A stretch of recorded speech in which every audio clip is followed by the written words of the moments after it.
মুসলমানদের এই ভারত স্বাধীন করেছিল শাহ আব্দুল আজিজ মুহাদ্দিসে দেহলভির ঘোষণার কারণে এই ভারত শাসন স্বাধীন হয়েছিল মাহমুদ হাসান দেওবন্দির রক্তের কারণে।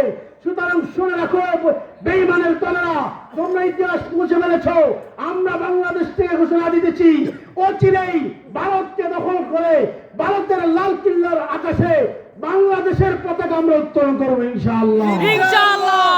মুসলমানদের জন্য ভয়াবহ এবং বিশ্ব মুসলমান এক গভীর চক্রান্ত আর ষড়যন্ত্রর কবলে শিকার হয়ে রয়েছে। কথা বলেন ঠিক কিনা? পৃথিবীর যেই দিকেই তাকান, যে মানচিত্রে তাকান, সব দিকেই মুসলমান নির্যাতিত, নিপীড়িত, নিষ্পেষিত। ৯২% মুসলমানের দেশ এই সোনার বাংলাদেশও তার ব্যতিক্রম না। এই দেশের ইসলাম নিয়ে, কোরআন নিয়ে, আল্লাহ এবং তার রাসূল নিয়ে এক গভীর চক্রান্ত শুরু হয়েছে। এদেশের ইসলামকে দূরীভূত করার জন্য, সাধারণ মানুষকে কোরআন থেকে দূরে সরানোর জন্য, সাধারণ মানুষদেরকে আলেম থেকে দূরে সরানোর জন্য এক গভীর ষড়যন্ত্রের কবলে আমার এই সোনার বাংলাদেশ। কথা বলেন ঠিক কিনা?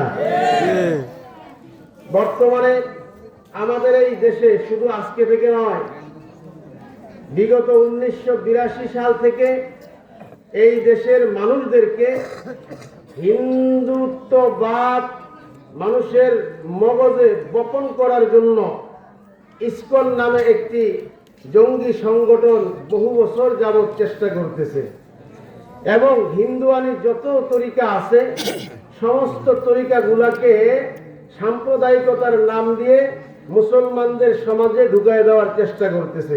কথা বলেন ঠিক না ঠিক? আপনারা জানেন, আমরা বিগত কয়েক বছর দেখেছি কিছু মানুষ, রাজনীতিবিদ, ক্ষমতাধর, তারা একটি স্লোগান দিত, ধর্ম যার যার উৎসব সবার। কথা কয় না?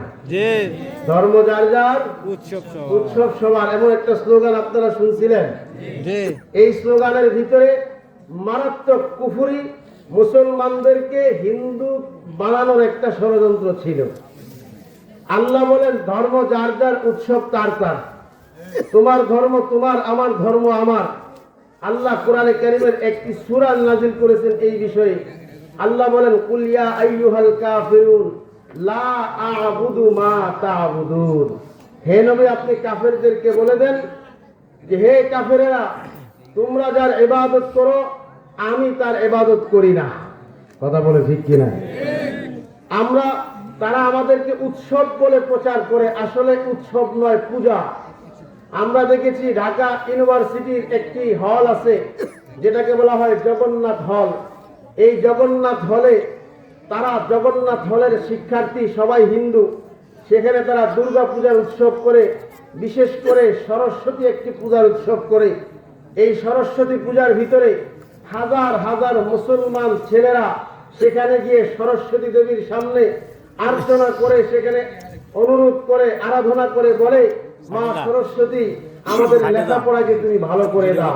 নাউযুবিল্লাহ করে বলেন। এই কথা যদি বলে ঈমান আসে না গেছে? জোরে বলেন, আসে না গেছে? ঈমান কত দামি জিনিস! যদি আপনার আমার ভিতর থেকে ঈমানকে দূর করা যায়, আপনাকে আমাকে বেঈমান বানানোর মুহূর্তের জন্য সময় দরকার হবে না। আমাদের এই ভারত উপমহাদেশ আজকে থেকে আরো হাজার বছর আগে বাদশাহ আকবর নামে এক বাদশাহ, মুঘল সম্রাটের বাদশাহ ছিল, সে এই ভারত উপমহাদেশ শাসন করত। বাদশার নাম কি ছিল? আকবর। জোরে বলেন, কি ছিল? আকবর। আরো একজন বাদশাহ ছিল, তার নাম ছিল আলমগীর। বাদশাহ কি? আলমগীর। এই আকবর আর আলমগীর দুইজনের তরিকা দুই রকম ছিল। বাদশাহ আকবর সে চাইছিল ভারতের মুসলমান এবং হিন্দুদেরকে মিলায়া আন্তঃধর্মীয় একটি সম্প্রীতির নামে সবাই জগা খিচুড়ি মার্কে একটি ধর্ম বানাবে। সে প্রস্তাব করলো হিন্দুদের কিছু কালচার মুসলমান গ্রহণ করুক আর মুসলমানের কিছু কালচার হিন্দুরা গ্রহণ করুক, তাহলে দুই ধর্মের মধ্যে একটা সম্প্রীতি হবে, সবাই খুব ভালোভাবে বসবাস করতে পারবে। আচ্ছা বলেন, আপনাদেরকে যদি হিন্দুদের কোনো কালচার গ্রহণ করতে বলা হয়, করবেন কেহ? বলেন, করবেন কেহ? তারা বলে যে আমাদের কিছু তোমরা গ্রহণ করো, তোমাদের কিছু আমাদেরকে দাও। যেমন মক্কার কাফেরেরা নবীজির কাছে এসে বলতেছে, ও মুহাম্মদ, তোমার তো ইসলাম ধর্ম, আমাদের তো পৌত্তলিক ধর্ম, আসো আমরা দুই ধর্ম মিলে আমরা একটা সমঝোতার ভিতরে, একটা শান্তি চুক্তির ভিতরে আবদ্ধ হই। কি চুক্তি? তোমরা 1 বছর আমাদের ধর্ম পালন করবে, আর আমরা তোমাদের 1 বছর তোমাদের ধর্ম পালন করব। জোরে বলেন নাউজুবিল্লাহ। এখন বলেন, যুক্তি কিন্তু ঠিক আছে, বিচার মাঝামাঝি, তোমরা আমাদেরটা আমরা তোমাদেরটা, এরকম তো বলা নাই তোমরা আমাদেরটাই পালন করো অথবা আমরা সবাই তোমাদেরটা পালন করি। দুইজনে মিলেমিশে আসো, চলি। যুক্তি বাহ্যিক দৃষ্টিতে ভালো মনে হলেও কালিমাতু হাক্কিন উরিদা বিহাল বাতিল, কথা সত্য মতলব, জোরে বলেন কথা সত্য মতলব কি? আসুন আমরা এই বিষয়ে একটি বিশ্লেষণ করি। এই বিষয়ে গবেষণা করে দেখা গেছে ইসলাম আর কুফরের মাঝে সম্প্রীতির কোনো বিষয় নয়, ইসলাম আর কুফরের মাঝে চুক্তির কোনো বিষয় নয়, এখানে হক আর বাতিলের বিষয়। আচ্ছা আপনাদেরকে বলি, একজন চোর সে চুরি করে, আরেকজন সে চুরি করে না। এখন চোর আইসা যে চুরি করে না তাকে বলল, ভাই আমি চুরি করি, তুমি চুরি করো না, দুইজনের মধ্যে আসো আমরা একটা সম্প্রীতি গঠন করি। কি সম্প্রীতি? আমার সাথে তুমি একদিন চুরি করবা আর আমি তোমার সাথে একদিন চুরি করব না, তাহলে তো দুইজনের সাথে মিলেমিশে হয়ে গেল। এখন আপনারা বলেন, যে চুরি করে না সে কি চুরি করনেওয়ালার সাথে চুরি করতে পারবে? বলেন পারবে? আল্লাহ পাক আল্লাহ রাসূলকে কোরআনের আয়াত নাযিল করে বলে দিলেন, নবীজি আপনি পরিষ্কার তাদেরকে জানায় দেন। আল্লাহ বলেন, কুল ইয়া আইয়ুহাল কাফিরুন লা আ'বুদু মা তা'বুদুন ওয়ালা আনতুম আ'বিদুনা মা আ'বুদু ওয়ালা আনা আ'বিদুম মা আ'বাদতুম ولا أنتم عابدون ما أعبد لكم دينكم ولي دين। নবী আমার মুহাম্মদুর রাসূলুল্লাহ সাল্লাল্লাহু আলাইহি ওয়াসাল্লাম আপনি কাফেরদেরকে পরিষ্কার জানায় দেন, ও কাফেরেরা, তোমাদের ধর্ম তোমাদের কাছে, আমার ধর্ম আমার কাছে। তুমি তোমার ধর্ম পালন করো, আমি আমার ধর্ম পালন করব। আমি যার ইবাদত করি তোমরা তার ইবাদত করবে না, আর তোমরা যার ইবাদত করো আমি মুহাম্মদুর রাসূলুল্লাহ তার ইবাদত করতে পারবো না। সুতরাং তোমাদের ধর্ম তোমাদের কাছে, আমাদের ধর্ম আমাদের কাছে। তোমরা তোমাদের ধর্ম পালন করো, আমি আমার ধর্ম পালন করব। জোরে বলেন সুবহানাল্লাহ। সুতরাং ও পৃথিবীর খ্রিস্টান, ইহুদি, বৌদ্ধ, ইস্কন, খ্রিস্টান যা আছো, তোমরা শোনো, যতই চক্রান্ত করো ইসলামকে মুছে ফেলা যাবে না। কথা বলেন ঠিক কিনা? কারণ ইসলামের গোড়ায় রক্ত দিয়েছেন আল্লাহর রাসূল, ইসলামের গোড়ায় রক্ত দিয়েছেন আবু বকর, ইসলামের গোড়ায় রক্ত দিয়েছেন ওমর, ইসলামের গোড়ায় রক্ত দিয়েছেন সাহাবায়ে কেরাম, ইসলামের গোড়ায় রক্ত দিয়েছেন আউলিয়ায়ে কেরাম। সুতরাং এই দেশে শাহজালাল ইয়ামানি মুজাদ্দিদি রাহমাতুল্লাহি আলাইহি থেকে নিয়ে আজ পর্যন্ত আউলিয়ারা এই দেশের জমিনে ঘুমায় আছে। এই দেশকে ইসলাম শূন্য করা যাবে না। কথা বলেন ঠিক কিনা? আমার বাবাজিরা, আমি আপনাদের সামনে কোরআনে হাকিমের ছোট্ট একটা আয়াত তিলাওয়াত করেছি। আল্লাহ পাক রব্বুল আলামিন বলেন, ওয়াযাক্কির ফাইন্নাদ যিকরা তানফাউল মুমিনিন।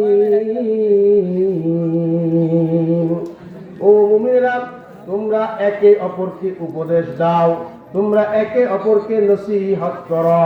তোমাদের একে অপরের নসিহতের দ্বারা তোমাদের মধ্যে সম্প্রীতি তৈরি হবে, তোমাদের মধ্যে আল্লাহর ভয় তৈরি হবে, তোমাদের মধ্যে ইবাদতের যৌক শৌক তৈরি হবে। কথা বলেন ঠিক কিনা?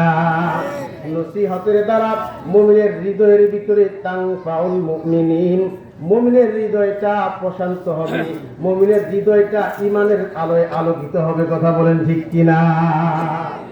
আমার বাবাজিরা রে, নসিহত আল্লাহর নবীর একটা সুন্নাত। আল্লাহর নবীজি সাহাবায়ে কেরামদেরকে নসিহত করেছেন, সাহাবায়ে কেরাম নবীজির থেকে নসিহত শুনেছেন। কখনো একজন সাহাবী নবীর কাছে হাজির হয়েছেন, আবার কখনো দলবদ্ধ হইয়া নবীর কাছে হাজির হয়েছেন। আল্লাহর নবীর এক সাহাবী আল্লাহর নবীকে গিয়ে বলেন, নবী আমার, আমাকে কিছু নসিহত করেন। আল্লাহর নবী বলেন, ও আমার সাহাবী, 5 ওয়াক্ত নামাজ তুমি খুশুর সাথে পড়ো। এই 5 ওয়াক্ত নামাজ তোমার জন্য তোমার দুনিয়া এবং আখিরাতের নাজাতের উসিলা হয়ে যাবে। একজন সাহাবী কখনো আল্লাহ রাসূলের কাছে গেছেন, নসিহত করছেন, তুমি যদি এই নসিহত পালন করতে পারো তাহলে তোমার জন্য জান্নাত। সুবহানাল্লাহ। আজকে তো আমরা নসিহত শোনার জন্য মাহফিলের আয়োজন করি, ঢাকার থেকে বক্তা আনি, এরপরে অনুষ্ঠান করি। নবীজির যুগে এমন সিস্টেম ছিল না। নবীজির যুগে একা একা নবীজির কাছে গেছে। এখন মানুষ আলেমদের কাছে যায় না, এই কারণে একটা আয়োজন করতে হয়। এটাও কোরআন সুন্নাহর খেলাফ না, এটারও দরকার আছে। কিন্তু নবীজির যুগে সাহাবায়ে কেরাম একজন দলবদ্ধ হয়ে আল্লাহ রাসূলের কাছে গিয়ে নসিহত শুনতো। আবু যর গিফারী রাদিয়াল্লাহু তাআলা আনহু নবীজির কাছে গিয়ে বলেন, ও নবীজি, আমার কিছু নসিহত করেন। নবীজি বলে, তোমাকে আমি 2টা নসিহত করতেছি। 1 নাম্বার, ও আবু যর, তুমি বেশি বেশি সূরা ইখলাস তেলাওয়াত করো। আবু যর, বেশি বেশি করে তুমি সূরা ইখলাসের তেলাওয়াত করো। আবু যর, তুমি নিজেকে মানুষদের থেকে বাঁচাও। ইহফাজিল্লাহ ইয়াহফাজুকা, তুমি আল্লাহর হুকুমকে হেফাজত করো, মানুষ তোমাকে হেফাজত করবে। আল্লাহ মানুষের ফিতনা থেকে তোমাকে হেফাজত করবে। ইয়াহফাজুকাল্লাহ, তোমাকে আল্লাহ হেফাজত করবেন। কখনো একজন সাহাবী আল্লাহর রাসূলের কাছে আইসা নসিহতের কথা বলেন। আল্লাহর নবী মানুষদেরকে নসিহত করেন। এক সাহাবী আয়েশা হযরত আব্দুল্লাহ ইবনে মাসউদ রাদিয়াল্লাহু তাআলা আনহু আল্লাহর রাসূলের কাছে আয়েশা বলে, ওগো আল্লাহর নবী, আমাকে কিছু নসিহত করেন। কি করেন? নসিহত শোনা দরকার আছে না নাই? নসিহতের দ্বারা মুমিনের ঈমান বাড়বে, ঈমান পয়দা হবে। শুনেন, সারা জীবন ওয়াজ শুনছেন, মাহফিলে ময়দানে ওয়াজ শুনছেন, মোবাইলে ওয়াজ শুনছেন। এখন যদি একজন মানুষকে আইনা দাঁড় করায় দেয়, বলেন তো আপনি কয়টা ওয়াজ মুখস্থ করছেন, কয়টা ওয়াজ উপরে আমল করছেন? বলেন কয়জন পাওয়া যাবে এরকম? বলেন না, পাওয়া যাবে কি? কেন পাওয়া যাবে না? কারণ ওয়াজ শুনে এই কান দিয়া ঢুকায়, আরেক কান দিয়া বের করে দেয়। কথা বলেন ঠিক না বেঠিক? ওয়াজ শুই না, কান দিয়া শুই না, দিলে ঢুকাইতে হবে। আজকে আমি আপনাদেরকে 4টা নসিহত করবো। বলেন কয়টা নসিহত? এদিকে তাকান, কয়টা? আরো জোরে বলেন কয়টা? আরো আওয়াজ করে বলেন কয়টা? 4টা। এই 4টা নসিহত কারা কারা এই মাঠেই রাইখা যাইবেন একটু হাত তুলে দেখান তো। মাঠে রেখে দেবো নাকি? 1 2 3 না, ঘর পর্যন্ত যাবে? বলেন ঘর পর্যন্ত যাবে তো? নিয়ে যাবেন তো ইনশাআল্লাহ? এত দামি নসিহত আল্লাহর রাসূল এই 4 নসিহতের ব্যাপারে এত বড় কথা বলছেন যে এত বড় কথা আল্লাহর নবী আর কোন নসিহতের ব্যাপারে করেন নাই। আল্লাহর নবী বলেন, আরবাউন ইযা কুন্না ফীকা ফালা আলাইকা মা ফাতাকা মিনাদ দুনিয়া। নবীজি বলেন, ও আমার সাহাবীরা শুনো, তোমাদেরকে আমি 4টা নসিহত করতেছি। আরবাউন কয়টা? 4টা। ইযা কুন্না ফীকা, এই 4টা নসিহত যদি কারো মধ্যে বাস্তবায়িত হয়ে যায়, এই 4টা নসিহত যদি কেউ নিজের জীবনে বাস্তবায়ন করে, তাহলে আর দুনিয়াতে আর কোনো নসিহত লাগবে না। ফালা তাকুন মা ফাতাকা মিনাদ দুনিয়া, দুনিয়ার সব কিছু তার মধ্যে আইসা যাবে, দুনিয়ার সমস্ত ভালাই তার মধ্যে আইসা যাবে, আর সে দুনিয়ার শ্রেষ্ঠ মানুষে রূপান্তরিত হবে। 4টা নসিহত। কয়টা নসিহত? আল্লাহ রাসূল বলেন, হিফজু আমানাতিকা, 1 নম্বর নসিহত। বলেন কয় নম্বর নসিহত? 1 নম্বর হিফজু আমানাতিক, 2 নম্বর সিদকু হাদিসিহি, 3 নম্বর হুসনু খুলুকিহি, 4 নম্বর ওয়া ইফফাতুন ফি তাআমিহি। সুবহানাল্লাহ বলেন। নসিহত 4টা মনে রাখবো তো? বুঝছেন না? কিছুই তো বুঝেন নাই, আরবিতে বলছি। এবার শুনেন 1 নম্বর নসিহত হিফজু আমানাতিহি। আল্লাহ বলেন 1 নম্বর নসিহত, তোমার কাছে আমি যা যা আমানত রাখলাম এই আমানত গুলার হেফাজত করবা। বলেন সুবহানাল্লাহ। কি কি আমানত রাখছে? আল্লাহু আকবার। এই এক কথার যদি বয়ান করি সারা রাত্র বয়ান করতে পারবো, কিন্তু কথা শেষ হবে না। আল্লাহ পাক রব্বুল আলামিন বলেন, এ পৃথিবীর মানুষেরা রে, আমি আল্লাহ তোদের কাছে চারটা জিনিস রাখলাম। এক নম্বর হলো তোমাদের কাছে আমি আমানত রাখছি। এক নম্বর আমানত হলো তোমাদের এই দেহটা তোমাদের কাছে আমানত। তোমাদের চোখ দুইটা তোমাদের কাছে আমি আমানত রাখছি। তোমাদের কান দুইটা আমি আল্লাহ তোমাদের কাছে আমানত রাখছি। আমি আল্লাহ তোমাদের জিহ্বাকে তোমাদের কাছে আমানত রাখছি। আমি আল্লাহ চিন্তা করার জন্য ব্রেনকে আমানত রাখছি। আর আমি আল্লাহ ধরার জন্য তোমাদের হাতকে তোমাদের কাছে আমানত রাখছি। অর্থাৎ পঞ্চ ইন্দ্রিয় আল্লাহ পাক তোমাকে আমাকে আমানত দান করেছেন। জোরে বলেন সুবহানাল্লাহ। আল্লাহর নবী বললেন হিফজু আমানাতিহি। আল্লাহ রাসূল বললেন তুমি আল্লাহর দেওয়া আমানতের হেফাজত করো। এই চোখ কার আমানত? জোরে জোরে জোরে কার? আল্লাহ। আর জোরে কার? আল্লাহর। এই চোখ আল্লাহর দেওয়া আমানত। এই ফুলামিন, এই চোখ দিয়ে আল্লাহ যা দেখতে বলেছেন ওই জিনিস ছাড়া অন্য কিছু দেখা যাবে না। কথা বলেন ঠিক কিনা? আল্লাহ যা দেখতে বলেন নাই ওই জিনিস দেখা যাবে না। আল্লাহ যা দেখতে বলেছেন সেই জিনিস দেখতে হবে। এই চোখ দিয়া নারীর দিকে তাকানো যাবে না। কথা বলেন ঠিক কিনা? এই চোখ দিয়া টেলিভিশন দেখা যাবে না। এই চোখ দিয়া উলঙ্গ ছায়া ছবি দেখা যাবে না। এই চোখ দিয়া হারাম জিনিস দেখা যাবে না। আল্লাহ বলেন এই চোখ দিয়া দেখবা, মায়ের দিকে তাকাইবা।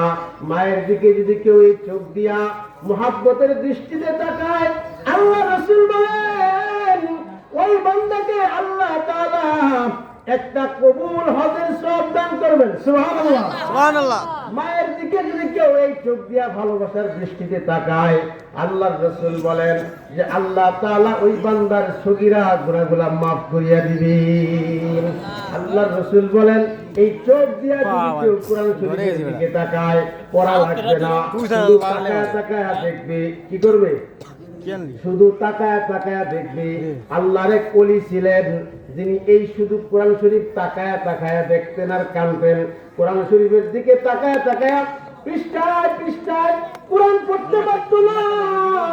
এই পৃষ্ঠাগুলো তাকায়া তাকায়া বলতো যে আমার আল্লাহ এই লাইনের ভিতরে কত দামি কথা বলছেন, আমার আল্লাহর কথা কত মধুর, আমার আল্লাহ কত মধুর কথা বলছেন। আহারে আমি কোরআন শরীফ পড়তে পারি না, আমাকে আল্লাহ কোরআন পড়ার তৌফিক দান করে নাই, আমি কোরআন পড়তে পারি না। এই লাইনের মধ্যে কত দামি কথা, এই লাইনের মধ্যে কত দামি কথা, এই লাইনের মধ্যে কত দামি কথা, এইভাবে বলতেন আর কানতেন। আল্লাহর বান্দা যখন দুনিয়া থেকে বিদায় নিয়ে চলে গেছেন, আল্লাহর বান্দার কেউ স্বপ্নে দেখেছে, স্বপ্নে জিজ্ঞাসা করেছে ও আল্লাহর বান্দা আখিরাতে তোমার সাথে কি আচরণ হয়েছে? আল্লাহর বান্দা বলেন আমাকে আল্লাহ মাফ করে দিয়েছেন। জোরে বলেন সুবহানাল্লাহ। বলে তোমার কোন আমলটা আল্লাহ খুশি হয়ে গেছে? আল্লাহর বান্দা ডাক দিয়া কয় আমার একটা আমল শুধু আল্লাহ পছন্দ করছেন। কোন আমল? আল্লাহর বান্দা ডাক দিয়ে বলতেছেন আমি যে কোরআন শরীফ তাকায়া তাকায়া দেখতাম আর চোখ দিয়া পানি ফালাইতাম আর আমি কান্দিয়া বলতাম আমি তো কোরআন পড়তে পারি না, আর আমার আল্লাহ কত সুন্দর সুন্দর কথা বলেছেন। এই লাইনে লাইনে আমার আল্লাহর কথাগুলা লেখা আছে। এই কথা বলতে আমার আফসোস করতাম। আমার এই আফসোস করা এই কোরআন শরীফ দেখাটাকে আল্লাহ এত পছন্দ করেছেন। আমার জীবনের সব গুনাহ মাফ করিয়া দিয়া আমার আল্লাহ আমারে জান্নাত দিয়া দিছে। এই কালামে জিন্দা কুরআনে হাকীম হিকমতে উলায়া জালাসদু কাদির। ও ভাইরা আমার এই চোখ দিয়া হারাম কিছু দেখা যাবে না। কথা বলেন ঠিক কিনা? এই কান দিয়া হারাম কিছু শোনা যাবে না। এই জবান দিয়া হারাম কিছু বের করা যাবে না। মিথ্যা বলা হালাল না হারাম? হারাম। কথা কয় না। হারাম গীবত করা, হারাম সুদ খাওয়া, হারাম ঘুষ খাওয়া, হারাম মদ খাওয়া, হারাম ইয়াবা খাওয়া, হারাম যত নিশা আছে এই মুখ দিয়া খাওয়া যাবে না, যত হারাম আছে এই মুখ দিয়া খাওয়া যাবে না। কথা বলেন ঠিক কিনা? সুদ খাওয়া যাবে না, ঘুষ খাওয়া যাবে না, এই জবান দিয়া কোনো হারাম কাজ করা যাবে না। বন্ধুরা আমার, এই হাত আল্লাহর আমানত, হাত দিয়া কোনো হারাম কিছু ধরা যাবে না। এই পা আল্লাহর আমানত, এই পা দিয়া হারাম কোথাও যাওয়া যাবে না। এই ব্রেনটা আল্লাহর আমানত, এই ব্রেন দিয়া কোনো হারাম কিছু। আরে জোরে আওয়াজ করে বলেন কার? এটা 1 নম্বর আমানত। 2 নম্বর আমানত, আল্লাহ বলেন তোমার সম্পদ তোমার কাছে আমানত, আমি আল্লাহর পক্ষ থেকে। পৃথিবীর কোন মানুষ এমন নাই যে মানুষটা ইচ্ছা করলেই কামাই করতে পারে, ইচ্ছা করলেই বড়লোক হতে পারে। কথা বলেন ঠিক কিনা? আল্লাহ যারা ধনী বানান, এই ধনী হইতে পারে, নিজে নিজে ধনী হওয়া যায় না। আল্লাহ যারা রিজিক দান করেন, ওই ব্যক্তি রিজিক পাইতে পারে, ওই ব্যক্তি ছাড়া দুনিয়ার আর কেউ ধনী হইতে পারে না। ও বন্ধুরা আমার, হালাল কামাই কইরা ধনী হইছ, এখন এই সম্পদের হেফাজত করা তোমার পক্ষ থেকে, আল্লাহর পক্ষ থেকে আমানত। রাষ্ট্রের মাল, রাষ্ট্রের কোষাগারের মাল আল্লাহর পক্ষ থেকে আমানত। কথা বলেন ঠিক কিনা? রাষ্ট্রীয় সম্পদ কার আমানত? জোরে বলেন কার আমানত? আল্লাহর আমানত। আমাদের দেশে আমরা বিগত সরকারের আমলে দেখেছি, বাংলাদেশের রাষ্ট্রীয় সম্পদকে চুরি কইরা, ডাকাতি কইরা, দুর্নীতি কইরা, রাহাজানি কইরা, বিদেশে পাচার কইরা লক্ষ লক্ষ কোটি টাকা বাংলাদেশ থেকে পাচার কইরা বিদেশে গেছে গা। কথা বলেন ঠিক না বেঠে? তারা এখন কোথায়? অস্তিত্ব আছে? এই সম্পদ কে খাবে? কেউ জেলখানায়, কেউ পলায়া, সব চলে গেছে। আর তোমার সম্পদ বিদেশের মাটিতে, তুমি রাষ্ট্রীয় সম্পদকে খেয়ানত করেছ। দুনিয়াতে তো শাস্তি পাইলাই, আখিরাতেও তোমার শাস্তি আছে না নাই? আছে। বন্ধুরা আমার, আল্লাহর নবী সবচেয়ে বড় আমানতদার। আল্লাহর নবীর কাছে শুধু মুসলমানরা আমানত রাখতো না, আল্লাহর নবীর কাছে কাফেররাও আমানত রাখতো। কথা বলেন ঠিক কিনা? এই জন্য হিজরতের রাতের বেলায় আল্লাহর নবী যখন মক্কা থেকে মদিনার পথে যায়, আল্লাহর নবীর কাছে কাফেরদের আমানত থাকার কারণে হযরতে আলী রাদিয়াল্লাহু তাআলা আনহুকে ঘরের মধ্যে শোয়া দিয়া আল্লাহর নবী মদিনার দিকে রওনা হয়ে গিয়েছিলেন। আর আল্লাহর নবীর আমানতগুলারে হযরত আলী রাদিয়াল্লাহু তাআলা আনহু মক্কার প্রত্যেকটা ঘরে ঘরে পৌঁছায় দিয়েছিলেন। কথা বলেন ঠিক কিনা? রাষ্ট্রীয় কোষাগারের সম্পদ। হযরত আবু বকরের দিকে তাকাও। আমি তো বলি, মুসলমানেরা, তোমরা তোমাদের রাষ্ট্রনীতি আমেরিকাকে বানাইছ, তোমাদের রাষ্ট্র পরিচালনার পদ্ধতি লন্ডনকে বানাইছ, আদর্শ বানাইছ ইউরোপকে। তোমরা আদর্শ বানাও আবু বকরকে, তোমরা আদর্শ বানাও ওমরকে, তোমরা আদর্শ বানাও উসমানকে। পৃথিবী আমার সুন্দর হয়ে যাবে। কথা বলেন ঠিক কিনা? হযরত আবু বকর সিদ্দিক রাদিয়াল্লাহু তাআলা আনহু খলিফাতুল মুসলিমিন। হযরত আবু বকর সিদ্দিক 2 বছর রাষ্ট্র চালাইছে। রাষ্ট্রের পক্ষ থেকে আবু বকরের জন্য ভাতা নির্ধারণ করা হয়েছে। ভাতা নির্ধারণ করেছে প্রত্যেক মাসে 10 টাকা আবু বকরের জন্য ভাতা। আবু বকর যখন এই ভাতা দিয়া সংসার চলতো না, নিজে আবার ব্যবসা বাণিজ্য করত। কিন্তু ব্যবসা বাণিজ্য করতে গিয়া সরকারি কাজের ক্ষতি হয়ে যায়, এই কারণে ব্যবসা বন্ধ করে দিয়া হযরত আবু বকর সিদ্দিক রাদিয়াল্লাহু তাআলা আনহু রাষ্ট্রের মধ্যে পুরা সময়টা নিয়োগ দিয়েছেন। এই কারণে রাষ্ট্রের পক্ষ থেকে কিছু হাদিয়া বাড়ায়া আবু বকরকে দান করা হয়েছে। হযরত আবু বকর সিদ্দিক রাদিয়াল্লাহু তাআলা আনহুর বিবি, আবু বকরের বিবি, ওই রাষ্ট্রের কোষাগার থেকে যে ভাতা দেওয়া হইতো, আবু বকরের বিবি কিছু কিছু জমায়া জমায়া 1-2 পয়সা করে জমায়া মাস শেষে কিছু পায়েস রান্না করিয়া আবু বকর সিদ্দিককে দিল। আবু বকর সিদ্দিক পায়েসটা খায়া বলতেছে, ও আমার বিবি, আমার জন্য রাষ্ট্রের পক্ষ থেকে যে ভাতা নির্ধারণ করা হয়েছে, এই ভাতা দিয়া তো পায়েস খাওয়ার কথা না, এই ভাতা দিয়া তো পায়েস খাইলে ভাত খাইতে পারবো না, এই ভাতা দিয়া তো ভাত খাইলে পায়েস খাওয়ার কথা না। এই বিবি, এই টাকা তুমি কোথায় পাইলে? আবু বকরের বিবি ডাক দিয়া বলতেছে, এ আমার স্বামী, আপনাকে যে ভাতা প্রদান করা হয় ওই ভাতা থেকে কিছু কিছু আমি জমাইছি। 10 টাকা দিছে, 1 পয়সা করে জমায়া জমায়া মাস শেষে মিষ্টি খাইতে মন চাইছে, একটু পায়েস খাইতে মন চাইছে। স্বামী আমার ওই পায়েস খাওয়ার টাকা, জমানো টাকা দিয়া আপনার জন্য পায়েস রান্না করে আপনার সামনে আমি দিয়েছি। আবু বকর সিদ্দিক রাদিয়াল্লাহু তাআলা আনহু পায়েস খাওয়ার পরে মদিনার রাষ্ট্রের কোষাগারের দায়িত্বে থাকা তাকে গিয়ে বলতেছি, আগামী বছর থেকে, আগামী মাস থেকে আমার ভাতা যা নির্ধারণ করা হয়েছে তার থেকে এই পরিমাণ তুমি কমায়া দিবা। কেন? বলে এই পরিমাণ কম দিলেও আমি চলতে পারবো, কারণ আমার বিবি এই পরিমাণ যেহেতু বাঁচাইতে পারছে, তাহলে ওই পরিমাণ কম দিয়া আমার সংসার চালাইতে পারবে। আহারে আবু বকর সিদ্দিক রাদিয়াল্লাহু তাআলা আনহু রাষ্ট্রের সম্পদের কত বড় আমানতদার ছিলেন, কথা বলেন ঠিক কিনা? এটাকে বলা হয় আমানত। আর তোমরা রাষ্ট্রের ক্ষমতায় যাওয়ার পর থেকে একজন মেম্বার ফুল্লা কলাগাছ হয়ে যায়, চেয়ারম্যান ফুল্লা কলাগাছ হয়ে যায়, ফকিন্নির পুত কোটি কোটি টাকার মালিক হইয়া মানুষের কাছে বাহাদুরি দেখায়। এই কোটি টাকা তুই কই পাইছ? চুরি ছাড়া বিকল্প কোনো রাস্তা নাই, কথা বলেন ঠিক না বেঠে? হযরত ওমর ফারুক রাদিয়াল্লাহু তাআলা আনহু খলিফা, হযরত ওমরের কাছে একজন আসছে, আয়েশা বলে, ওমর গো, আপনার সাথে আমার কিছু কথা আছে। কি কথা? বলে, আগে তোমার সাথে আমার কথা। এই কথা কি আমি খলিফা ওমরের সাথে, নাকি আমি ব্যক্তি ওমরের সাথে? ব্যক্তিগত কথা না রাষ্ট্রীয় কথা? হযরত ওমরের ওই লোকটা বলতেছে, যেটা আপনার আমার সাথে ব্যক্তিগত কথা, রাষ্ট্রীয় কথা নয়। এই কথা বলার সাথে সাথে হযরত ওমর রাষ্ট্রের বাতিটা নিভাইয়া দিতেন। রাষ্ট্রের চালে যে বাতিটা চলতো ওই বাতিটা নিভাইয়া দিয়া বলতেছে, এবার কথা বলো। লোকটা ভয় পেয়ে গেছে। লোকটা ওমরকে ডাক দিয়া কয়, ওমর বাতি নিভাই দিলেন কেন? আমি তো ভয় পেয়ে গেছি।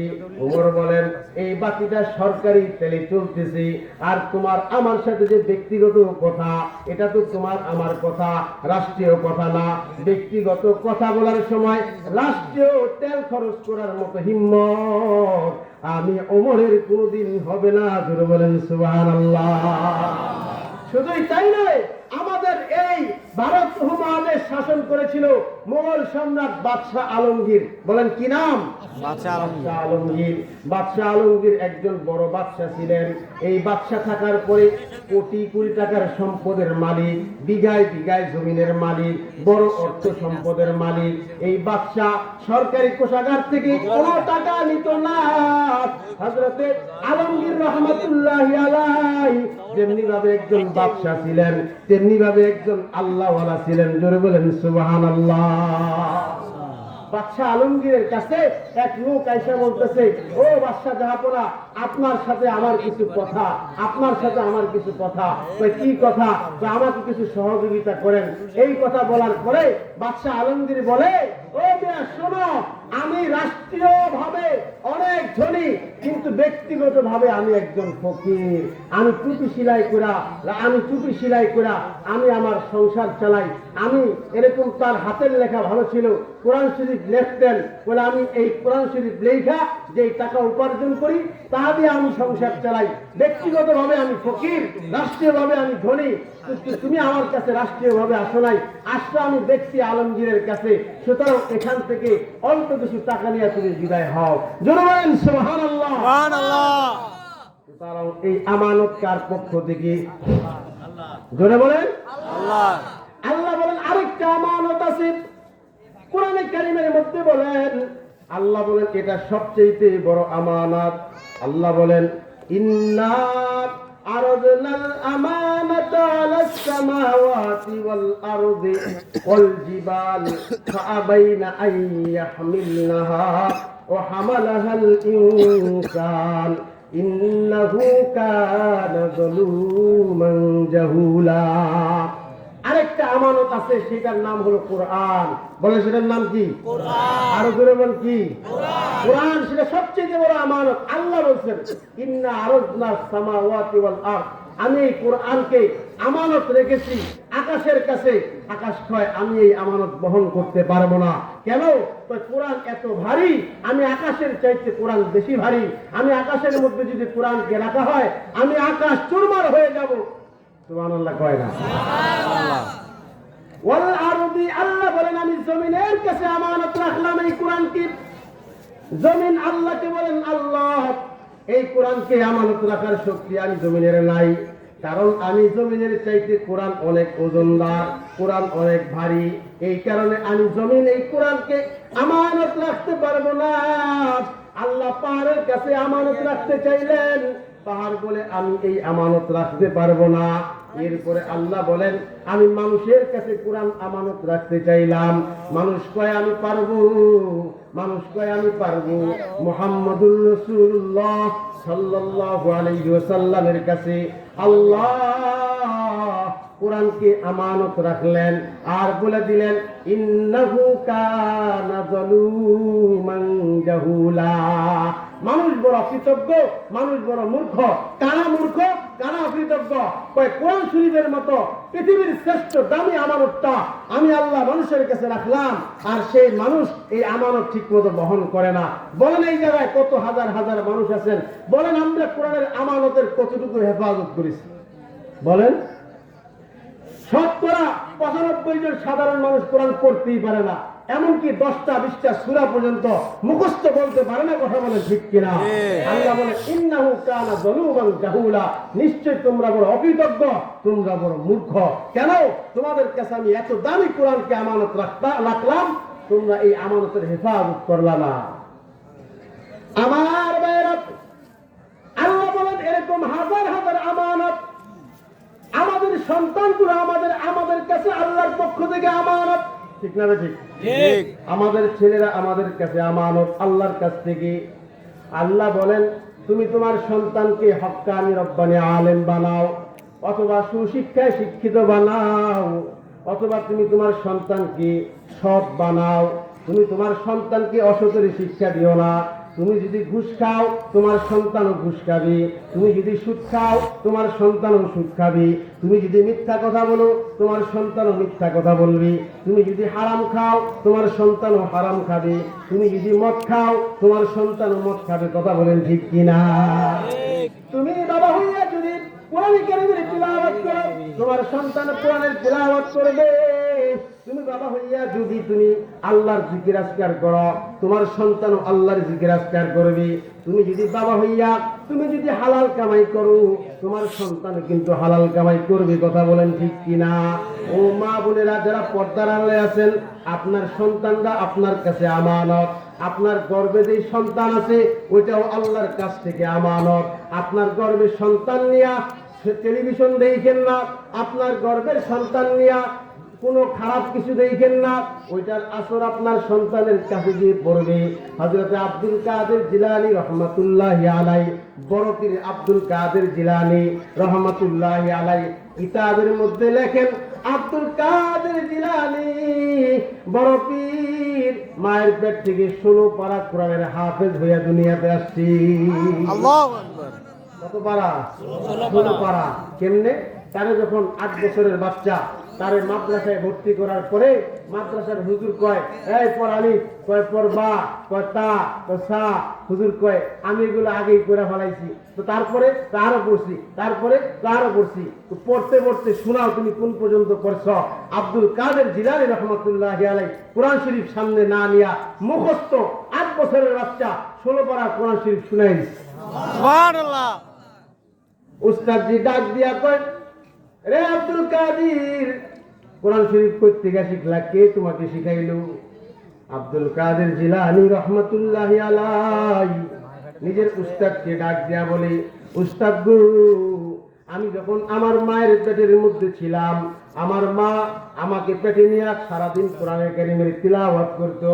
আমার মা 1 পারা 2 পারা কইরা 1 লাইন 2 লাইন কইরা 1 পৃষ্ঠা 2 পৃষ্ঠা করিয়া আমার মা আমাকে গর্ভে নিয়া 16 পারা কোরআনের হাফেজ হয়ে গেছে। আর আমি আমার মায়ের গর্ভে যখন ছিলাম, আমি আমার মায়ের গর্ভে থাইকা আমার মায়ের কানে যে কোরআনের তেলাওয়াত শুনতো, আমার মা যে কোরআনের তেলাওয়াত করতো, আমি আমার মায়ের গর্ভে থাইকা আমার কান দিয়া ওই কোরআনের তেলাওয়াত শুনতাম। আর আমি আমার ঠোঁট দিয়া মায়ের তেলাওয়াতের সাথে সাথে আমিও ঠোঁট নাড়াইতাম। আমার আল্লাহ আমার মায়ের পেটের ভিতরে আমাকে ওই কোরআনের তিলাওয়াত গুলা শিখিয়ে দিছে। জোরে বলেন সুবহানাল্লাহ। কি দেখো স্টার জলসা, জি বাংলা, অমুক নাটক ফাটক এগুলা দেখা নিজের ভবিষ্যৎ নষ্ট করতেছ, সন্তান নষ্ট করতেছ। খবরদার, এই সন্তান আল্লাহর পক্ষ থেকে তোমার কাছে কি আমানত। ব্যবসায়ী ভাইয়েরা, তোমার কাছে কাস্টমাররা আমানত। তোমার কাছে কাস্টমাররা আসলে তাদেরকে ঠকায়ও না। ঠকাইলে তুমি আমানতের হেফাজত করলা না, তুমি আমানতের খেয়ানত করলা। কথা বলেন ঠিক কিনা? এক নম্বর তাহলে কি? আমানতের হেফাজত করা, হিফজ আমানাতিকা। দুই নম্বর অসিদকু হাদিসিহি। দুই নম্বর হলো সত্য কথা বলা। বলেন কি কথা বলা? সত্য কথা বলা। বলেন কি কথা বলা? সত্য এখন আসেনি, সত্যের ভাত নাই। কথা বল ঠিক না বেশি? সত্য বললে চাকরি থাকবে না। কথা বলে ঠিক কিনা? কোর্টের মধ্যে সত্য নাই, বিচারালয়ে সত্য নাই, নির্বাচনে সত্য নাই, দোকানের মধ্যে সত্য নাই, বক্তার মধ্যে সত্য নাই, মুরিদদের মধ্যে সত্য নাই, ইসলামের মধ্যে সত্য নাই, শ্রোতার মধ্যে সত্য নাই। সব জায়গা থেকে সত্য উঠে গেছে। এমনকি টেলিফোন দিয়ে জিগায় কোথায় আছো? আসে মনে করেন চাঁদপুর শহরে, বলে এই যে ওয়ারলেসের মধ্যে চলে আসছি, আইসা পড়ছি। কথা বলেন ঠিক না বেঠি? মানুষ এখন মিথ্যাকে একটা ট্রেডিশন বানায় নিছে। বলে যে যত মিথ্যা বলতে পারে তার তত বড় একটা সে ক্রেডিট, তার তত বড় ক্রেডিট। নির্বাচনের আগে নির্বাচনের প্রার্থী যারা থাকে, প্রার্থীরা কি করে? নির্বাচনের আগে আইসা মানুষদেরকে, জনগণকে আইসা আমাকে নির্বাচন করাইলে ব্রিজ করে দিব, কালভার্ট করে দিব, বাতা দিব, এই করব সেই করব, নানান কথা। এমনকি এমনও কথা বলে আমাদেরকে যদি নির্বাচনে পাস করান, মদিনার সনদে দেশ চালাবো।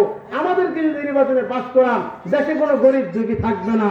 পরে দেখা যায় নির্বাচনে যখন পাস করে ওই এমপি, মন্ত্রী, চেয়ারম্যান, মেম্বার, তারা ওই সাধারণ জনগণকে চিনই না। ঠিক কথা কয় না? ঠিক। সত্য কইছে না মিথ্যা কয়ে গেছে? না, তারা যে ওয়াদা করছিল ওই ওয়াদা কি রাখতে পারছে? আল্লাহ রাসূল বলেন 3 প্রকার মানুষ মুনাফিক। বলেন কয় প্রকার? 3 প্রকার। আয়াতুল মুনাফিকি সালাস, ইদা ওয়াদা আখলাফা ওয়া ইদা উতিমানা খানা ওয়া ইদা হাদাসা কাযিবা। মানুষ যখন তার কাছে আমানত রাখে, আমানতের খেয়ানত করে। সুতরাং আমি যে আমানতের কথাগুলো বললাম, এই আমানতের খেয়ানত করলে আমরা মুমিন না মুনাফিক? আর যদি হেফাজত করি তাহলে কি? মুমিন। 2 নম্বরে যখন কথা বলে, কথায় কথায় মিথ্যা কথা বলে। কথা বলে ঠিক কিনা? মিথ্যা কথা বলা হালাল না হারাম? জোরে বলেন, হালাল না হারাম? তুমি যতই মিথ্যা কথা বলো, সত্য ডাকতে পারবে না। সত্যের গুড় আন্দারেও মিঠা। কথা বলেন ঠিক না ঠিক? কারণ আল্লাহ রাসূল বলেছেন আসসিদকু ইয়াহদি ইলার রুশদ, আসসিদকু ইয়াহদি ইলাল জান্নাহ।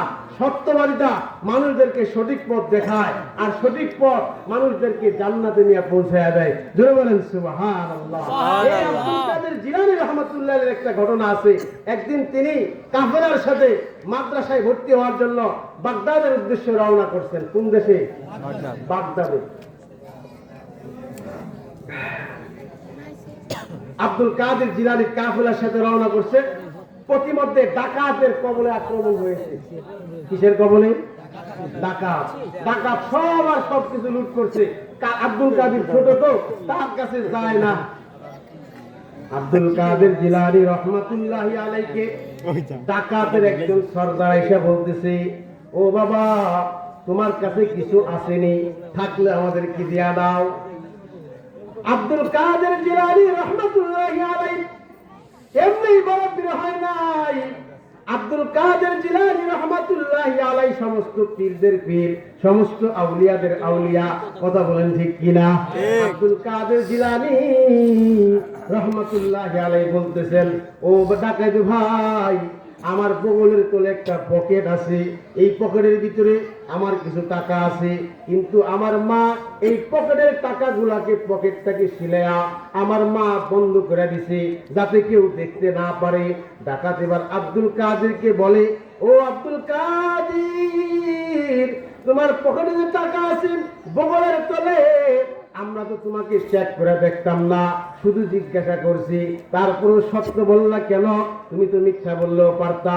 ছোট্ট বাচ্চা আব্দুল কাদের জিলানী রহমাতুল্লাহি আলাইহি ডাকাতকে ডাক দিয়া বলেন, এ ডাকাত, আপনার কাছে যদি আমি আজকে মিথ্যা কথা বলি, মিথ্যা কথা হারাম, এই মিথ্যা কথা বলে আমি জাহান্নামে যেতে পারবো না।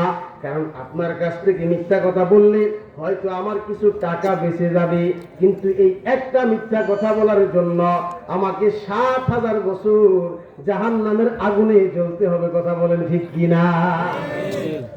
এবার ডাকাতের সর্দার ডাক দিয়ে কয়, এতটুকু একটা ছোট্ট বাচ্চার ভিতরে আল্লাহর ভয় আছে, এতটুকু একটা ছোট্ট বাচ্চার ভিতরে আল্লাহর ভয় আছে, জাহান্নামের ভয় আছে, আখিরাতের ভয় আছে।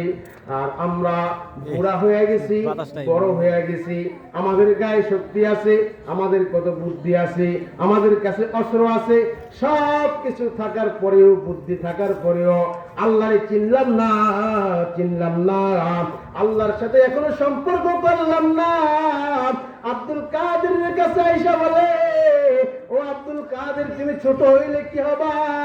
তুমি আমাদের চাইতে অনেক ভালো, তুমি আমাদের চাইতে অনেক উত্তম, আমাদেরকে তওবা করাইয়া দাও, আর কোনোদিন ডাকাতি করব না, আমরা আজকে থেকে ভালো হয়ে গেলাম, আজকে থেকে কাজ কাম করে খামু। জোরে বলেন সুবহানাল্লাহ। সুবহানাল্লাহ। সব করে ডাকাই আব্দুল কাদের জিলানীর কাছে আইসা তার কাছে মুরিদ হইয়া তারা সব ভালো হয়ে গেছে। তাহলে সত্য কথা বললে সত্যের কোনো মৃত্যু নাই, সত্যের কোনো ঠক নাই। আপনি সত্য বললে সাময়িক মনে হবে আপনার চাকরিটা চলে যেতে পারে, কিন্তু সত্য বলে দেখেন চাকরি যাবে না, বরঞ্চ আরো আপনার মান বাড়বে। কথা বলেন ঠিক কিনা? আল্লাহ রাসূল সাহাবীকে বললেন, ও সাহাবী, যদি তোমার গলায় রশিও লাগায়, তোমাকে যদি হত্যাও করে ফেলে, তোমাকে টুকরা টুকরা করতে চায়, তারপরও মিথ্যা বলিও না। আর কিসবু ইহুলিক, মিথ্যা তোমাকে ধ্বংস করিয়ে দিবে। কথা বলেন ঠিক কিনা? এটা হলো 2 নাম্বার। 3 নম্বর আল্লাহ রাসূল বলেন, 3 নম্বর গুণ ও হুসনু খুলুকিহি, 3 নম্বর গুণ হলো আখলাককে সুন্দর বানাও, চরিত্রকে সুন্দর বানাও। জোরে বলেন সুবহানাল্লাহ। সুবহানাল্লাহ। আল্লাহ রাসূল হাদিসের মধ্যে বলেন, আল্লাহ রাসূল বলেন, বুইস্তু লিউতাম্মিমা মাকারিমাল আখলাক, আমাকে আল্লাহ তাআলা জমিনের মধ্যে প্রেরণ করেছেন মানুষের আখলাক সুন্দর করার জন্য। আমি জমিনের মধ্যে প্রেরিত হয়েছি মানুষের আখলাক ঠিক করার জন্য। আল্লাহর রাসূলের আখলাকটা আল্লাহ তাআলা কোরআনে কারীমের মধ্যে ঘোষণা করেছেন, আমার নবীর আখলাক হলো দুনিয়ার সেরা আখলাক, আমার নবীর আখলাক হলো হুসনুল কারীম, আমার নবীর আখলাক হলো খুলুকুন আযীম, কানা খুলুকুহু খুলুকুন আযীম, দুনিয়ার সবচেয়ে সুন্দর আখলাক। নবীজির দুশমন যারা মক্কার কাফের, মদিনার কাফের, আর যত কাফেররা আছে, সবাই স্বীকার করত মুহাম্মদের ধর্ম আমরা না মানতে পারি, মুহাম্মদকে না মানতে পারি, কিন্তু তার চাইতে উত্তম আখলাক পৃথিবীর বুকে আর কারো নাই। আল্লাহর নবী এক ইহুদির কাছ থেকে কয়েকটা টাকা ধার নিয়েছেন, ধরেন 100 দিরহাম ধার নিয়েছেন, টাকা দিয়ে দেবেন, 30 তারিখে দিয়ে দিবেন, এই ওয়াদাও করছেন। এখন এই ইহুদি আইসা নবীজিকে এরকম জনসম্মুখে, এত বড় সম্মানিত মদিনার প্রেসিডেন্ট, তার কাছে আইসা বলতেছে, ও মুহাম্মদ, তুমি টাকা আমার থেকে হাওলাত নিলা, আমার টাকা দাও না কেন?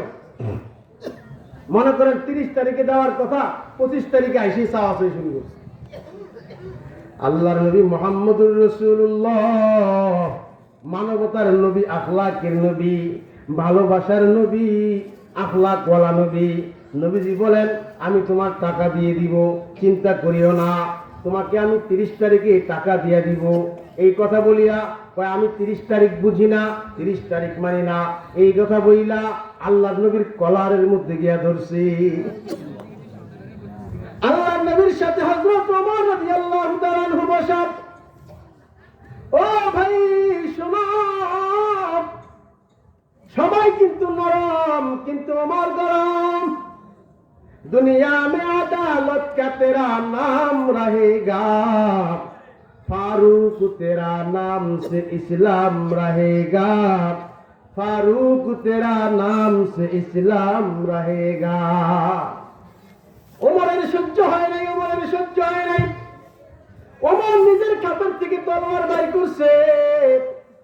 ওমর তলোয়ার বাইর করে ওই কাফেরের গর্দানের মধ্যে ঠেকায়া বলে, এ কাফেরের বাচ্চা, তুই কি মুহাম্মদুর রাসূলুল্লাহকে চিনস না? তুই মুহাম্মদের কলারটা কেমনে ধরলি? তুই কি জানোস না মুহাম্মদ সাল্লাল্লাহু আলাইহি ওয়াসাল্লাম পৃথিবীর সেরা মানুষ, তার ওয়াদার কোনো খেলাফ নাই, তার কলারটা তুমি কেমনে ধরলা? যদি তোমার গর্দান ফালায়া দেওয়ার জন্য মুহাম্মদের অনুমতির প্রয়োজন না হইতো, জিজ্ঞাসা করতাম না, জিজ্ঞাসা করতাম না, জিজ্ঞাসা না কইরা তোর গর্দানটা আমি ফালায়া দিতাম। ওমর গরম হয়ে গেছে, ওমর গরম হয়ে গেছে। এতক্ষণ নবীজি ছিল নরম, কোনো কথা বলতো না। নবীজি এবার গরম হয়ে গেছে। কে গরম হয়ে গেছে? নবী নিজে গরম হয়ে গেছে। এতক্ষণ ছিল নরম, এবার ওমর যখন তাকে তলোয়ার দেখাইছে, আল্লাহর নবী নিজে গরম হয়ে গেছে। আল্লাহর নবী ডাক দিয়া কয়, ওমর, আমার মেহমানকে তুমি কলার ধরার কে? আমি কি তোমাকে কলার ধরার অনুমতি দিছিলাম? তুমি কেমনে কলার ধরলা আমার সামনে আমার মেহমানকে? ওমর রে, যেহেতু তুই কলার ধরছ, সুতরাং জরিমানা তোকে দিতে হবে। কি জরিমানা? এই লোকটা আমার কাছে যা টাকা পায় সব টাকা তুমি তোমার পক্ষ থেকে পরিশোধ করবা, আর পরিশোধটা আজকেই করবা, এক্ষুনি করবা। 2 নম্বর জরিমানা, তুমি যে তারে তলোয়ার দেখাইছ, এই কারণে 2 বস্তা খেজুর তুমি তারে অতিরিক্ত দিবা।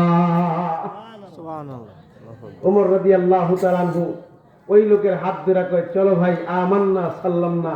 নবীজি যা বলে, আমি মানুষের সামনে ফোনা ধরা জায়েদ সাহেবের মতো হলে কি হবে, আমি মানুষের সামনে বিরাট বড় বাহাদুর হলে কি হবে, নবীজির সামনে আমি বিড়াল, নবীজির সামনে আমি ছোট, নবীজির সামনে আমি আমান্না সাল্লামনা। আমার নবী যা বলবে আমি তাই মানবো, চলো। ওই কাফেরের বাচ্চা ওমরকে ডাক দিয়া কয়, ওমর, বুঝলাম না, বুঝলাম না, তুমি তো মুহাম্মদের পক্ষেই কথা বলছিলা, আমি না মুহাম্মদকে অপমান করলাম, আর তুমি আইসা সেটার বিরোধিতা করলা। ওমর, তুমি আইসা আমার তলোয়ার দেখাইলা, এইখানে তো মুহাম্মদ তোমাকে বাহবা দেওয়ার কথা ছিল, কিন্তু আমাকে বাহবা না, আমাকে বাহবা দিয়া তোমার মতো ওমরকে আল্লাহ নবী জরিমানা লাগাই দিল। বলো না ওমর, তার জরিমানা তুমি দিবা, কারণ কি? বলে, এইখানে আমার জবান বন্ধ, আমার নবী যা বলবে এক একটা জের জবর সহকারে আমি ওমর পালন করতে বাধ্য। এমনকি নবীর আদেশ পালন করার জন্য যদি আমি ওমরের জান চলে যাই, তাহলে আমার কোনো আপত্তি নাই, চলো তোমার যে সম্পদ পাও তুমি চলো তোমারে দিয়া দেই। ওমরকে বলে, আমার পরিচয় জানলা না, আমার কিছুই বুঝলা না, তারপরে নবীর আমানত তুমি আমাকে দিতে যাইতেছ, বলে এবার তোমার পরিচয়টা বলো, তুমি কে? সে বলতেছে, আমি একজন ইহুদি পণ্ডিত, আমি একজন ইহুদিদের কিতাব, আমি একজন ইনজিল কিতাবের হাফেজ। সুবহানাল্লাহ না? ঈসা আলাইহিস সালামের ধর্মের যে কিতাব, এই কিতাবের হাফেজ, আমি ইসলাম সম্পর্কে সব জানি।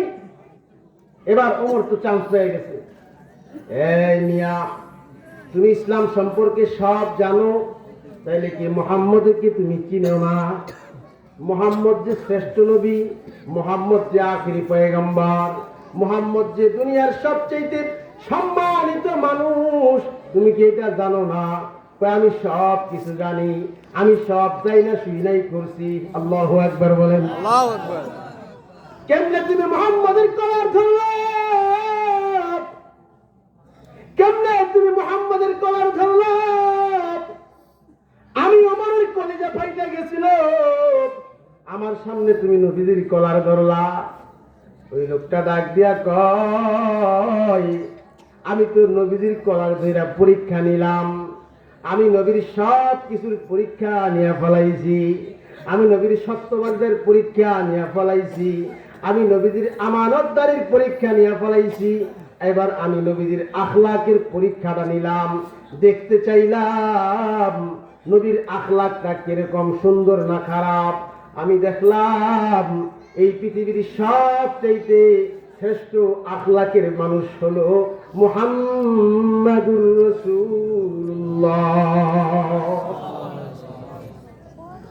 ইহুদি আমার ডাক দিয়া কয়, ওমর তোমার হাতের মধ্যে ধরলাম, আমার নিয়ে মুহাম্মাদের কাছে আবার যাও, আমার ঋণ দেওয়া লাগবে না, আমাকে তুমি এখন কালিমা পড়ায়া দাও। ওমর কাছে, ওমর আল্লাহর নবীর কাছে ওই লোকটাকে ইহুদি পণ্ডিতকে নিয়ে হাজির হয়ে গেছি।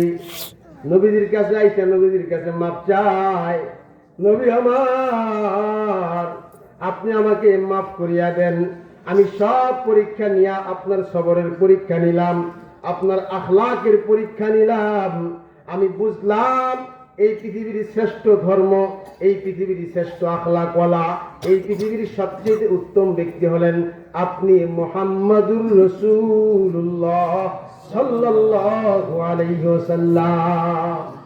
আখলাক, নবীজির ওই আখলাকের একটা ওয়ারিস এই যুগের উলামায়ে কেরাম পাইছে। কথা বলে ঠিক না বেঠিক? নবীজির যেরকম উলামায়ে কেরামকে আল্লাহর নবী বলছেন, আল উলামা ওয়ারাসাতুল আম্বিয়া, ওয়াল আম্বিয়া লাম ইওয়ারিসু দিনারা ওয়ালা দিরহামা বাল ইওয়ারিসুল ইলমা। আল্লাহ রাসূল বলেন, নবীরা আমার ওয়ারিস, আমার যত কাজ ছিল দুনিয়াতে এই সব কাজের ওয়ারিস হলেন উলামায়ে কেরাম। সুতরাং আখলাকের দিক দিয়েও উলামায়ে কেরাম নবীজির ওয়ারিস। আপনারা দেখেছেন আলেমদেরকে গালি দিত আমাদের বিগত সরকারের আমলে, বিভিন্ন এমপি মন্ত্রীদেরকে দেখেছি, ওই ডাক্তার মুরা, ওই যে সুরঞ্জিত সেনগুপ্ত, আরো কত মানুষকে দেখেছি চেয়ারের মধ্যে বৈশা মন্দিরে দাঁড়ায় ডাক্তার মুরা ইসলামের বিরুদ্ধে কটাক্ষ করত, আলেমদেরকে চ্যালেঞ্জ করত, আলেমদেরকে গালিগালাজ করত, তারা সে বলতো রাষ্ট্র ধর্ম ইসলামকে সে মুছে দিবে। আপনারা বলেন রাষ্ট্র ধর্ম ইসলাম আছে না মুরাদ বাঁচছে? ইসলাম আছে না নাই? কতদিন থাকবে? কিয়ামত পর্যন্ত থাকবে। এই ইসলাম হলো মহাশক্তিধর, এটার মোকাবেলা যে করতে আসবে খাম খাম হয়ে যাবে। কথা বলেন ঠিক কিনা আমার ভাইয়েরা? তাহলে 3 নম্বর হলো আখলাক সুন্দর করা, চরিত্র সুন্দর করা, আখলাককে উত্তম বানানো। আমাদের মধ্যে আখলাক আসেনি? এই কথা বল না, আখলাক আছে এখন? আখলাক নাই। মানুষ তো দূরের করা, আপন ভাই আপন ভাইয়ের সাথে আখলাক ভালো দেখায় না, আপন ভাই আপন বোনের সাথে স্বার্থের সময় ভালো আখলাক করে না। মনে করেন বাপ দুনিয়া থেকে চলে গেছে, বাপ কিছু সম্পদ রেখে গেছে, ভাইও বাপের সন্তান, বোনও বাপের সন্তান, তো বাপ মারা যাওয়ার পরে এই বাবার সম্পত্তির ওয়ারিশ ভাইও আছে বোনও আছে।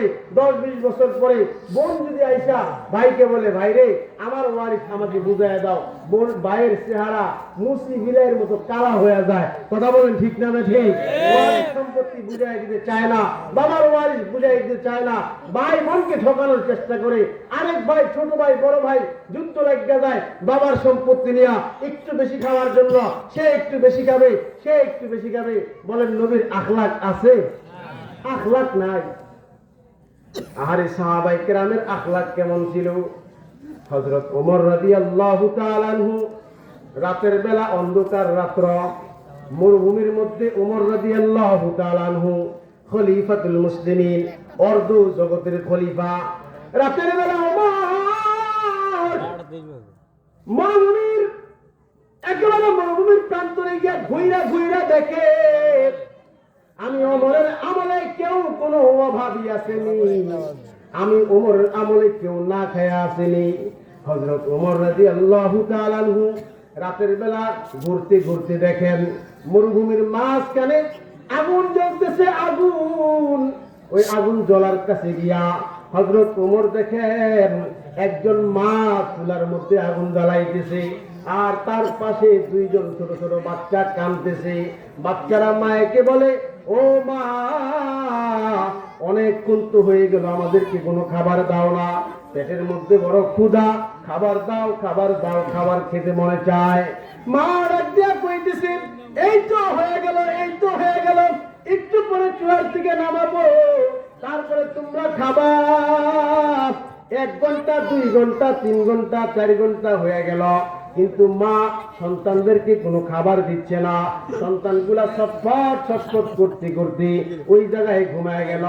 আর মহিলাটার সামনে হযরত ওমর শব্দ ভেসে আইসা মহিলাকে বলতেছে, ও মা, আপনি যে সন্তানদের সাথে মিথ্যা কথা বললেন, আপনি সন্তানদেরকে কোনো খাবারই তো দিলেন না, চুলার মধ্যে কি রান্না করতেছেন?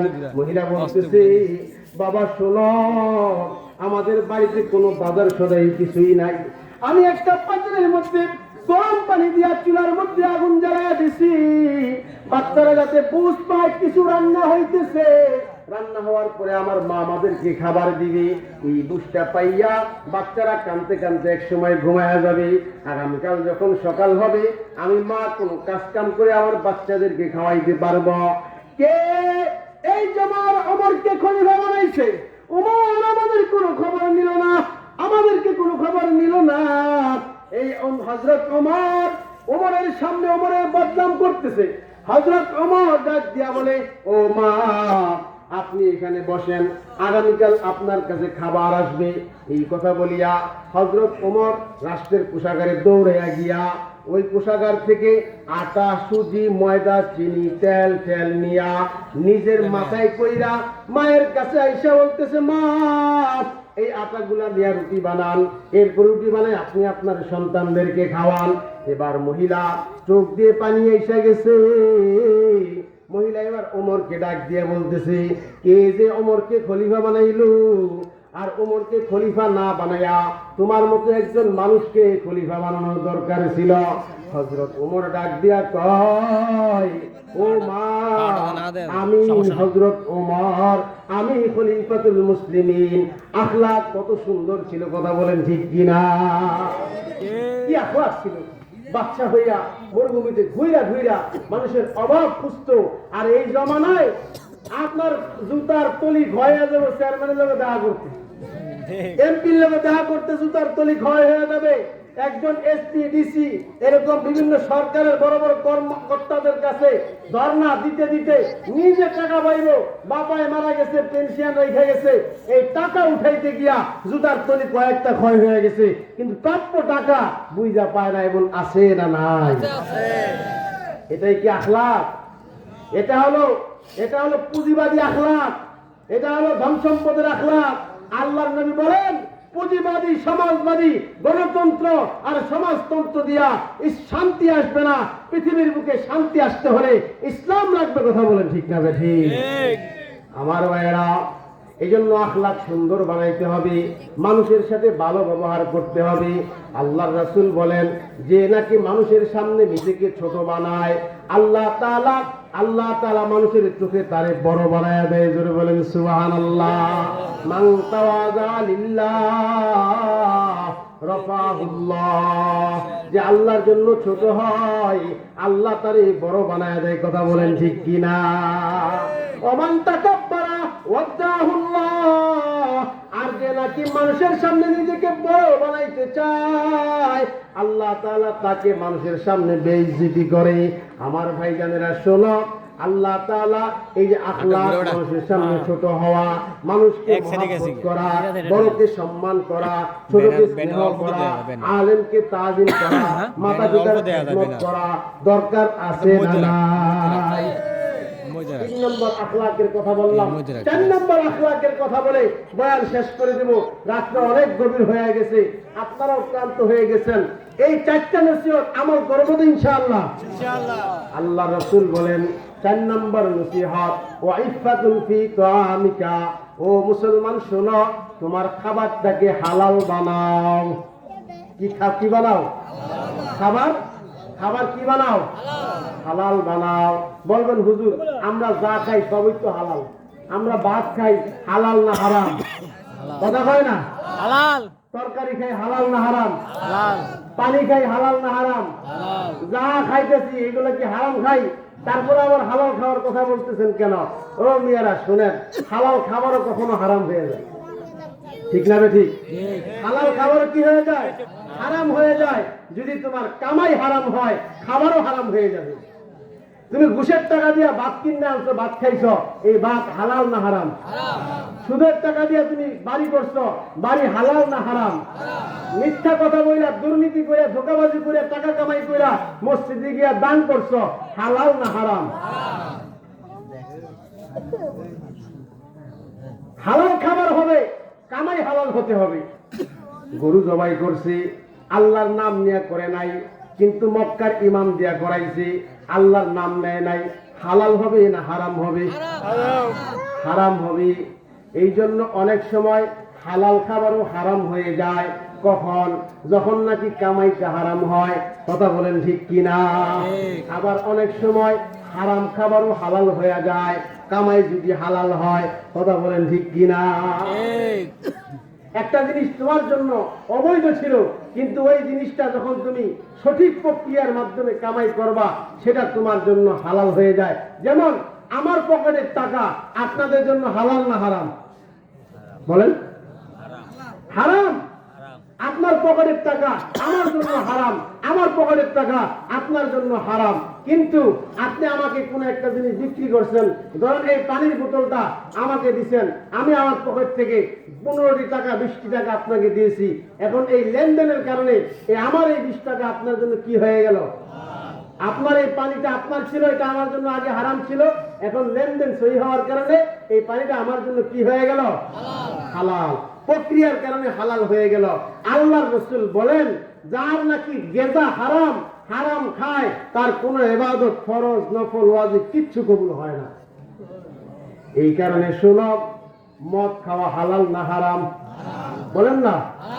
কেউ যদি মদ খায়, তাহলে তার কোনো ইবাদত কবুল হয় না। কেউ যদি গাঁজা খায়, ইবাদত কবুল হয় না। কেউ যদি ইয়াবা খায়, ইবাদত কবুল হয় না। কথা বলেন ঠিক কিনা? হারাম খাওয়া যাবে না, হারাম কামাইটাও খাওয়া যাবে না, আর হারাম কোনো মালও খাওয়া যাবে না, হারামের কাছেও যাওয়া যাবে না। আল্লাহর রাসূল বলেন, কেউ যদি হালাল খায়, হালাল গেজার দ্বারা যার শরীর বড় হয়েছে, ও যুবক ভাইরা শোনো, যদি হালাল কামাই করতে পারো, আল্লাহর রাসূল বলেন, কাসবুল হালালি ফরিজাতুন বাদাল ফরিজা, আল্লাহর হুকুম পুরা করার পরে হালাল কামাই করে তোমার জন্য ফরজ। তুমি যদি হালাল কামাই করতে পারো, মনে রাখো তোমার ঠিকানা হবে আল্লাহর আরশের ছায়ায়। সুবহানাল্লাহ। সুবহানাল্লাহ। তোমার ঠিকানা কোথায় হবে? আল্লাহর আরশের ছায়ায় হবে। আর হারাম কামাই করবা, আল্লাহর আরশের ছায়ায় তোমার জায়গা হবে না। কথা বলেন ঠিক কিনা? ঠিক। আমার বন্ধুরা শোনো, 4টা আমল। 1 নাম্বার হিফজে আমানাতি, 2 নাম্বার সিদকে হাদিস, 3 নাম্বার হুসনু খুলুক, উত্তম আখলাক, 4 নাম্বার হলো তোমার খানা হালাল হওয়া। এই 4টা যদি আমল কেউ করতে পারো বাবা, তাহলে তোমার দুনিয়াও সুন্দর, আখিরাতও সুন্দর। আল্লাহর রাসূল বলেন, এই 4 সম্পদ যার ভিতরে আছে, পৃথিবীর সবচেয়ে সেরা সম্পদ তার ভিতরে আছে। পৃথিবীর সবচেয়ে ধনী ওই ব্যক্তি। জোরে বলেন সুবহানাল্লাহ। আল্লাহ আমাদেরকে এই 4টা নিয়ামতের উপরে আমল করার তৌফিক দান করেন। বলেন আমিন। আর জোরে বলেন আমিন। এই মাহফিল চিরজীবন থাকুক। কারা কারা দুই হাত তুলে দেখেন। নারে তাকবীর, আল্লাহু আকবার, নারে তাকবীর, আল্লাহু আকবার। আজকের মাহফিল সফল হোক, সফল হোক। আজকের মাহফিল সফল হোক, সফল হোক। আপনারা আমার যুবক ভাইরা যারা আজকে কষ্ট করে এই মাহফিলের আয়োজন করেছেন, আমি দোয়া করি এই যুবকগুলাকে আল্লাহ খাজা কুতুবউদ্দিন বখতিয়ার কাঁচির মতো বানায় দেন। এই যুবকগুলোকে আল্লাহ বাংলার জিন্দা শাহজালাল বানায় দেন। কথা বলেন ঠিক না ঠিক? এই দেশের যুবকরা যদি আল্লাহওয়ালা হয়ে যায়, এই দেশের যুবকরা যদি কোরআনওয়ালা হয়ে যায়, এই দেশের যুবকরা যদি নবী প্রেমিক হয়ে যায়, এই দেশে কোনো হিন্দুত্ববাদ, কোন বাতিল শক্তি, কোন এরকম কুফরি শক্তি বাংলাদেশের কোনো ক্ষতি করতে পারবে না। কথা বলেন ঠিক কিনা? যদি হাতের মধ্যে লাঠি হাতে নিয়ে নেয়, ইসকন তোমাদেরকে এই দেশ থেকে পলায়ন করতে হবে। কথা বলেন ঠিক কিনা? কোন শক্তি চক্রান্ত, ইসকনের কোন ষড়যন্ত্র বাংলার জমিনের যুবকেরা বাস্তবায়ন করতে দিবে না। কথা বলেন ঠিক কিনা? হিন্দুত্ববাদীদেরকে পরিষ্কার জানায় আজকের সম্মেলন থেকে, হিন্দুদেরকে আমরা শ্রদ্ধা করি, তোমরা তোমাদের পূজা করবে, কোনো আপত্তি নাই। তোমরা তোমাদের মন্দিরে পূজা করবে, কোনো আপত্তি নাই। কিন্তু যদি হিন্দুত্ববাদকে মুসলমানের সমাজে চাপিয়ে দেওয়ার চেষ্টা করো, আর দেশের মানচিত্র নিয়ে কোন ধরনের ষড়যন্ত্র করো, এই দেশের যুব সমাজ কোরআনের মাহফিল যারা করতে পারে, তারা যদি হাতের মধ্যে বাসার লাঠি নিয়ে রাজপথে নেমে আসে, তুলের মতো ইস্কনদের এক একটাকে ধরে ধরে কবর দিতে দেরি হবে না। কথা বলে ঠিক কিনা? শোনেন, ষড়যন্ত্র বড় গভীরে চলতেছে। কত বড় কলিজা এই দেশের হিন্দু হইয়া, ইসকনের সদস্য হইয়া এই দেশের একজন অ্যাডভোকেটকে কোর্টের সামনে জবাই করে কুপিয়ে হত্যা করে ফেলেছে। কত বড় কলিজা হতে পারে? কথা বলেন ঠিক না? ঠিক। আমরা শান্তশিষ্ট মুসলমান, আমরা নবীজির আদর্শের সৈনিক, আমরা উত্তম আখলাকের সৈনিক। আমরা হাতে আইন হাতে তুলে নিব না। কিন্তু এভাবে যদি চলতে থাকে, আর কোন মুসলমানকে যদি ইসকনের বেঈমানেরা হত্যা তো দূরের কথা, চোখ রাঙিয়ে তাকায়, ওই ইসকনের চোখগুলোকে উপড়ে ফেলতে হবে। কথা বলে ঠিক কিনা? এই দেশ নিয়ে ষড়যন্ত্র করতে দেওয়া হবে না। ভারতের গত পরশু দিন দেখা যায়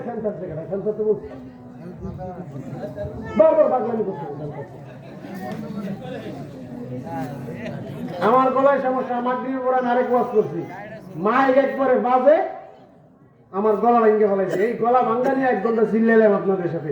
ফ্যানের বাতাসে গলা আরো ক্ষতি হয়, এই কারণে গরম লাগতেছে, ঘামাইতেছে, এরাও মহাপত্তিরা ছাড়তেছে, কিন্তু আমার গলায় তো তুলাইতেছে না। আমার ভাইরা শোনেন, ভারতীয়বাদ, এই ভারতীয় সাম্রাজ্যবাদীরা আমাদের এই দেশকে নিয়ে আজকে থেকে নয়, গত 16টি বছর চক্রান্ত করেছে আমাদের এই দেশ দখল করার জন্য।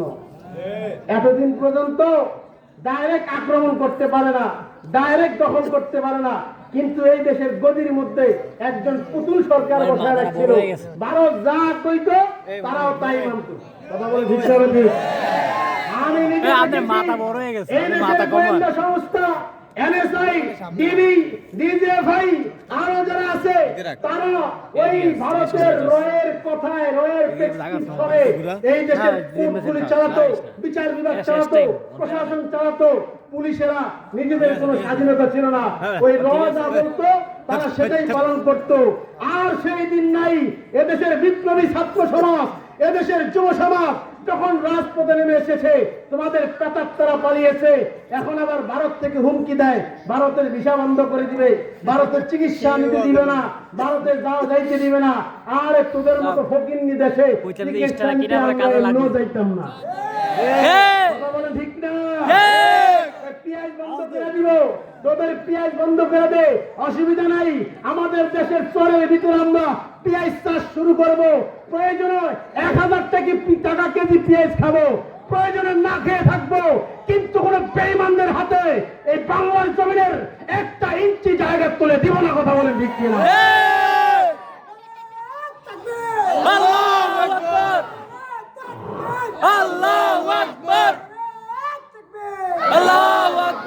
ভারতকে শুনে দিতে চাই, শুনে রাখো ভারত, তুমি তোমার অস্ত্রের বলে আমাদের সাথে কথা বলো, তুমি তোমার সাম্রাজ্যবাদী বড় দেশ আমেরিকার সাথে সম্পর্ক, রাশিয়ার সাথে সম্পর্ক, চীনের সাথে সম্পর্ক, পরাশক্তিদের সাথে সম্পর্ক, ওইগুলোর ভয় আমাদেরকে দেখাও।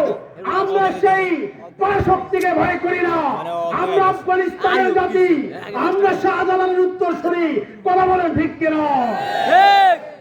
পারমাণবিকের ভয় দেখাও, অস্ত্রের ভয় দেখাও, বোমার বিমানের ভয় দেখাও, অর্থনৈতিক সংকটের ভয় দেখাও, এইগুলার আমরা কসুও ডরাই না। কথা কোন ঠিক কিনা?